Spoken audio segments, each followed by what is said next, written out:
যাত্রী আমরা, অনেক হাজি আসতে পারে না, এখনও আসবে। যত হাজি আসবে এবং যারা এবার এই হজ করবে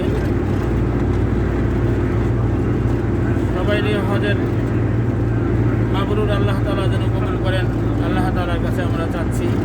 এবং যারা এই ভিডিওটা দেখবে সবাই কাছে দোয়া চাচ্ছি, সবাই আমরা আমাদের জন্য দোয়া করিয়েন যেন আল্লাহ তাআলা আমাদের হজ কবুল করে এবং হজে মাবরুর আল্লাহ তাআলা আমাদেরকে দান করে দিয়ে দেন। এখন আমাদের যাচ্ছি, আমরা জেদ্দা যাচ্ছি। জেদ্দায় হাওয়া আলাইহিস সালামের কবরস্থানে আমরা যাব এবং সেখানে মসজিদে 50 যেখানে সিরিজ সাদ করানো হয় সেইখানে আমরা যাব এবং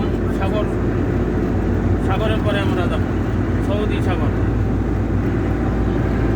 এরপর সেখান থেকে আমাদের সফর শুরু হবে এবং তাইফে আমরা যাব। তাইফে ইনশাআল্লাহ আপনাদের কাছে দোয়া চাচ্ছি, আল্লাহ তাআলা যেন আমাদের এই সফরটাকে মঙ্গল করেন এবং আল্লাহ তাআলা যেন কবুল করে নিয়ে নেন।